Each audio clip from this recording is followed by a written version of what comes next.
자, 이번에는 우리가 밀도의 개념을 가지고 이해하면서 밀도 차이에 의한 혼합물의 분리에 대한 공부를 해보도록 하겠습니다. 자, 우리가 한번 같이 보도록 해봅시다. 자, 지금, 여기 같이 한번 읽어볼까요? 솜과 철조각 중에서 어느 것이 더 가벼울까요? 같은 부피고 다른 부피인데도 불구하고 솜이 부피가 큼에도 불구하고 솜이 가벼운 걸 알 수가 있죠.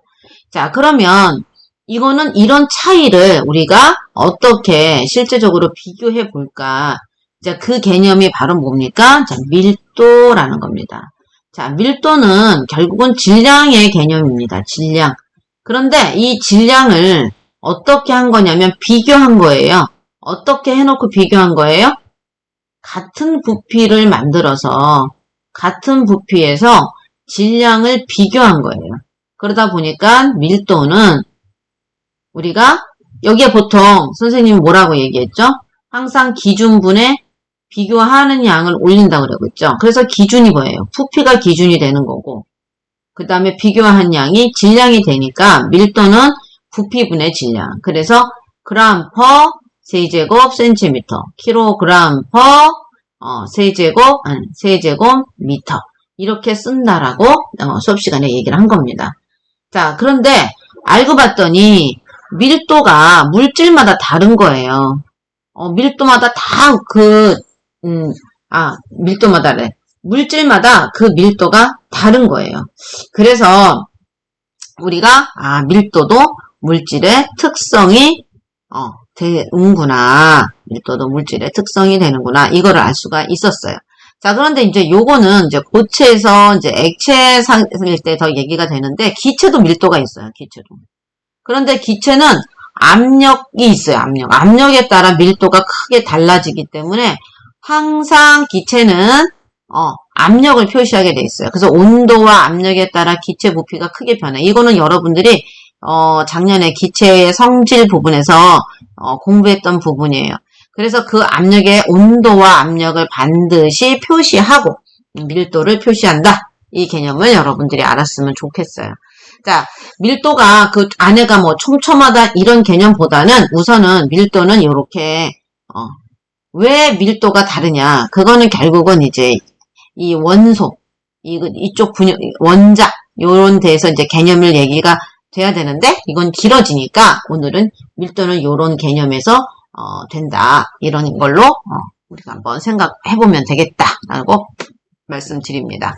자, 한번 그럴까요? 자, 밀도가 크다, 밀도가 작다. 이 얘기는 결국은 뭘 말하는 걸까요? 자, 밀도는 아까 뭐라고 얘기했어요? 밀도는 뭐라고 얘기했어요?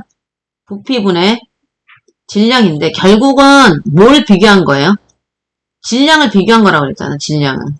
자, 질량을 비교한 거니까 밀도는 같은 부피에서 질량을 비교한 거니까 결국은 질량이에요. 그래서 밀도가 크다라는 얘기는, 그쵸? 같은 부피에서 질량이 크다라는 얘기예요. 자, 이 얘기는 같은 부피에서, 자, 질량이 크다. 그러니까 질량은 여기다가 중력과 속도를 곱해주면 뭐가 되는 거죠? 무게가 되죠. 그러니까 같은 부피에서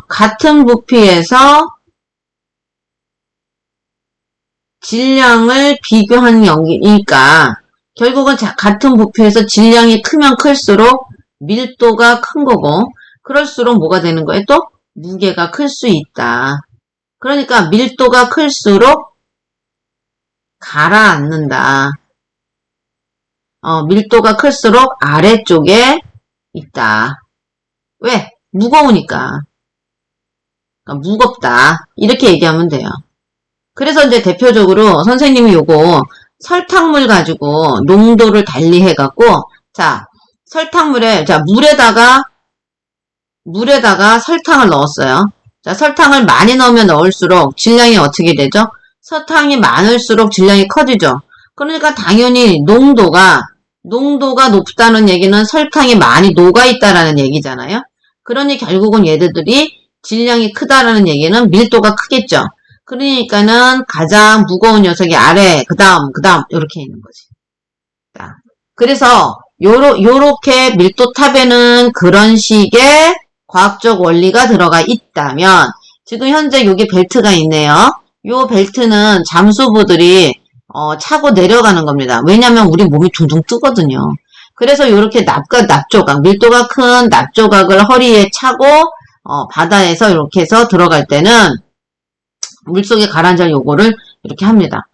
근데 올라올 때는 어떻게 하는지 선생님도 궁금하네. 그럴 때는 호흡으로 이렇게 하실 수 있고, 그쵸? 여기 어딘가를 뭐 하면 돼? 잠수부가 위로 올라오려면 부피를 어떻게 하면 돼? 크기를 해서 결국은 밀도는 부피분의 질량이니까 가라앉으려면 부피를 작게 하는 거고 위로 올라오려면 부피를 크게 하면 바다 위로 위아래로 올라갈 수 있죠. 그거를 잠수부님들은 잘 해내시는 겁니다.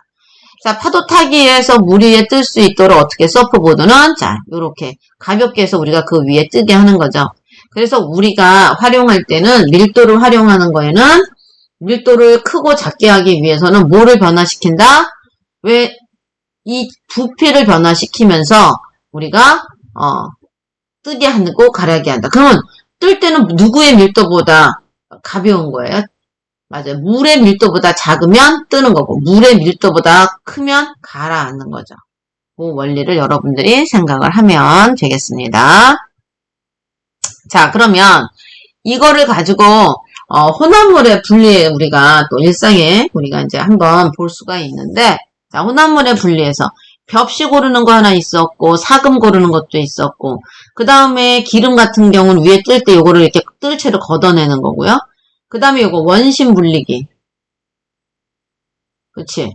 그 다음에 우리 그때 플라스틱 실험하는 거 한번 영상 봤죠? 선생님이 해주시는 실험 영상 봤어요. 자, 얘를 분리하기 위해서 처음에는 물을 넣었더니 모두 가라앉았어. 모두는 아니다. 어떤 한 개 제품만이 이제 떴어요. 자, 걔는 건져냈어. 얘는 건져냈고.